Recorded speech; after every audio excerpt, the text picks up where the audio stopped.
ప్రస్తుతం దేశ రాజకీయాల కన్నా రాష్ట్ర రాజకీయాల్లో ఏమైపోతుందంటే కులాలకు అతీతంగా ప్రాంతాలకు అతీతంగా జనసేన పార్టీ అనేది పెట్టారనేది ఒక విషయం మర్చిపోతున్నారు వైఎస్ఆర్సీపీ నాయకులు. 2017లోనే అణగతొక్కిన కొన్ని కులాల వారికి నేను అండగా నిలబడతానని పవన్ కళ్యాణ్ గారు లాంటి వ్యక్తి ముందుకొచ్చిన వ్యక్తి అనేది మర్చిపోతున్నారు. దేశ ప్రధాని లాంటి వ్యక్తి వాళ్ళ రోజున కూటమి ఏర్పడడానికి ప్రధాన కారణమైనటువంటి పవన్ కళ్యాణ్ గారిని తుఫాన్తో పోల్చి అర్థం చేసుకుంటున్నారు.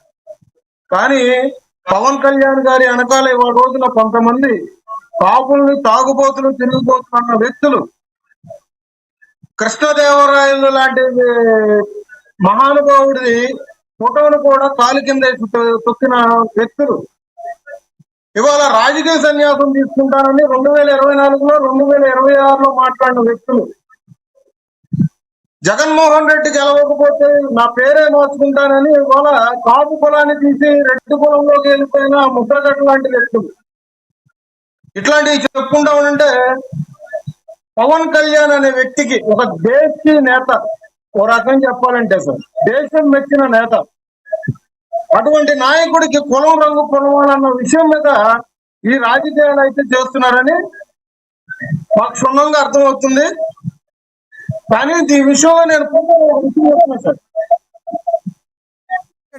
ఆ తర్వాత మీరు స్పందిద్దరు. కానీ పేరు నాని గారు బయట ఒకటి ప్లే చేయండి.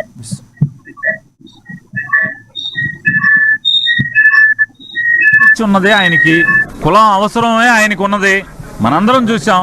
ఆయన కాపులకి కులపిచ్చి లేదు, మీకు కులభావం లేకపోవటం వల్లే నేను భీమవరంలో గాజువాకలో ఓడిపోయానని చెప్పాడు. మీరందరూ నాకు అండగా నిలవండి, ఓటేయండి, నేను కాపు ముఖ్యమంత్రిని చేసి చూపిస్తానని చెప్పాడు.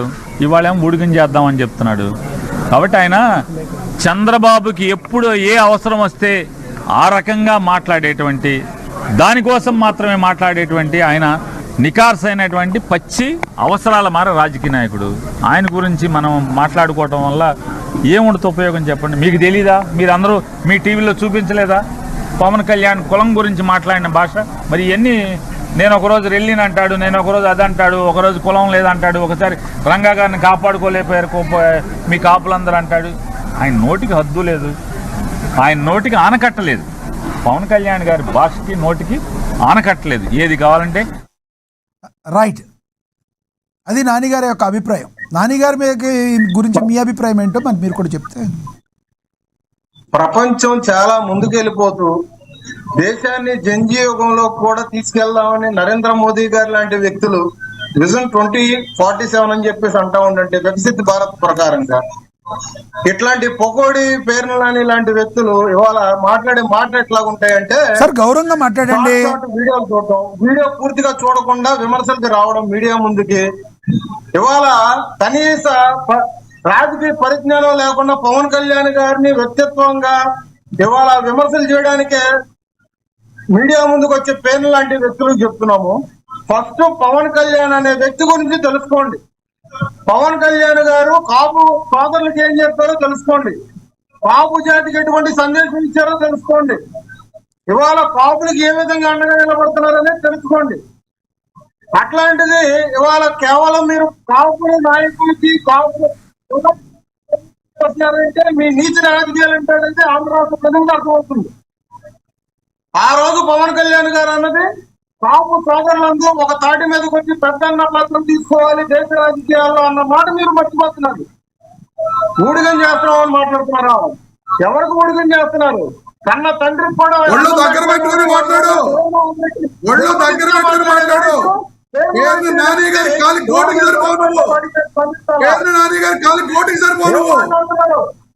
ఏం మాట్లాడుతున్నావు నువ్వు? ఒళ్ళు దగ్గర పెట్టుకుని మాట్లాడు. నీ బతుకంటే నువ్వేంటి? ఏం మాట్లాడుతున్నావు నువ్వు? ఏం మాట్లాడుతున్నావు నువ్వు? నీ బ్రతికేంటి? కేరళాని గారికి కానీ పోటీకి సరిపోతావు నువ్వు? కేరళాని గారి స్థాయి అంటే నువ్వేంటి? కేరళాని గారి స్థాయి అంటే నువ్వేంటి? సిగ్గు లేకుండా మాట్లాడుతున్నావా? సిగ్గు లేకుండా మాట్లాడుతున్నావు నువ్వు మళ్ళీ. నువ్వు మళ్ళీ సిగ్గు లేకుండా నువ్వు కూడా జనసేన అధికార ప్రతినిధివి. ఒక మాజీ మంత్రిని పట్టుకుని ఎలా మాట్లాడుతూ నువ్వు మాట్లాడుతున్నావు.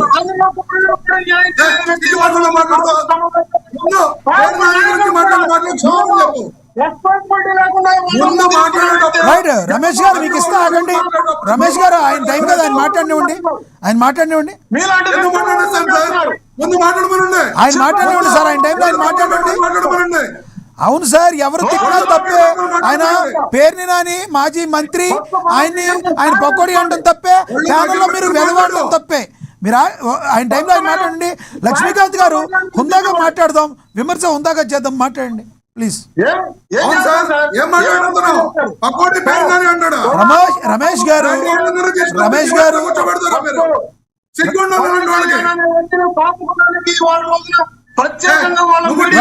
ఆగండి. రమేష్ గారు మీకు ఏదైనా అభ్యంతరం ఉంటే మీ టైంలో మీరు చెప్పండి. ఆయన తప్పుగా మాట్లాడితే నేను ఆపాను కదా, మీరు మధ్యలో మీ ఇద్దరు మాట్లాడితే అర్థం రైట్. మీరు మాట్లాడివ్వాలి కదా. ఆయన వాయిస్ బయటికి రానివ్వరా? ఆయన వాయిస్ బయటికి రానివ్వండి. ఆయన దగ్గర సిగ్నల్ తక్కువ ఉంది, మాట్లాడినివ్వండి. ఎస్ లక్ష్మీకాంత్ గారు కంటిన్యూ చేయండి. సార్, ప్రాంతాలు, కులాలు, ఇట్లాంటి మతాలు అన్ని కలిసి ఉండాలని ఉద్దేశంతో వాళ్ళ రోజులు మేము రాజకీయాల్లో ఉన్నాం. ఆయన స్థాయిని వాళ్ళ రోజున ఆయన పరుగు దండం పెట్టే సినిమా పరిశ్రమ కూడా వదులుకొని ప్రజలు సంక్షేమం కోసం నాయకుడు. కానీ వాళ్ళ వీళ్ళు నీచ రాజకీయాలకు పవన్ కళ్యాణ్ అనే వ్యక్తికి వాళ్ళ రోజులు కాపు కులానికి అండగడుతున్నారు. మీకు తెలియదా సార్? ఇంతకు ముందు గతంలో పార్టీ ఆఫీస్ లో మీటింగ్ జరిగితే మీ కులానికి నేను అండగా ఉంటానని చెప్పి పెట్టేవారు సార్. రెల్లి కులస్తులకి నేను వాళ్ళ రోజున మీ రెల్లి కులస్తులు కుటుంబానికి సంబంధించిన వ్యక్తి ఏ నాయకుడైనప్పుడు వరకు పవన్ కళ్యాణ్ గారు ప్రకటించుకున్నారా? కానీ వాళ్ళ రోజున 2029లో ఎట్లాగానే అధికారంలోకి రావాలి, కూటమిలో సీట్లు తేవాలి, పవన్ కళ్యాణ్ కూటమి నుంచి దూరం చేయాలి, పవన్ కళ్యాణ్ లేకపోతే మనకు వచ్చిన ఓటు రైట్. మీరు చేసే ఆరోపణలో నిజమైతే లక్ష్మీకాంత్ గారు మీరు చేసే ఆరోపణలో నిజమైతే అలా జరుగుతుందని మీరు భావిస్తున్నారా? వీళ్ళు మాట్లాడినంత మాత్రాన ప్రజలు మరి మీరు అనుకున్న సామాజిక వర్గం చీలిపోతుందని మీరు అనుకుంటున్నారా? లేదు సార్, కాపులు ఎప్పుడూ కూడా అంత తెలివి తక్కువ వాళ్ళు కాదు. కాపు కులంలో పుట్టి తాగుబోతులు, తిరుగుబోతులు అంత వ్యక్తి ఇవాళ రోజున కాపు టైగర్ అని చెప్పుకొని చూస్తున్నాడు సార్.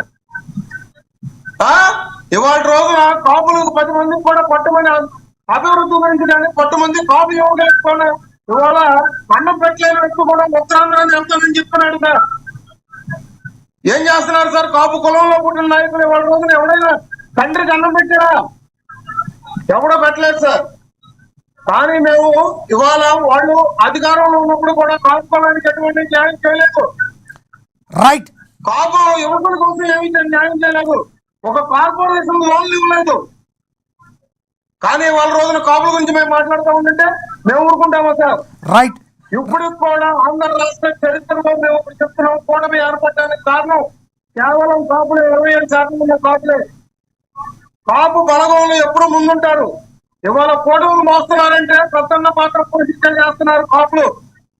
అన్ని కులాలు ఏకతాటి మీదకి వచ్చే వాళ్ళు 104 సీట్లు కట్టబడితేనే రాష్ట్ర అభివృద్ధి పథంలో ముందు జరుగుతుంది. అదే వైసీపీ కూడా యాక్సెప్ట్ చేసింది సార్.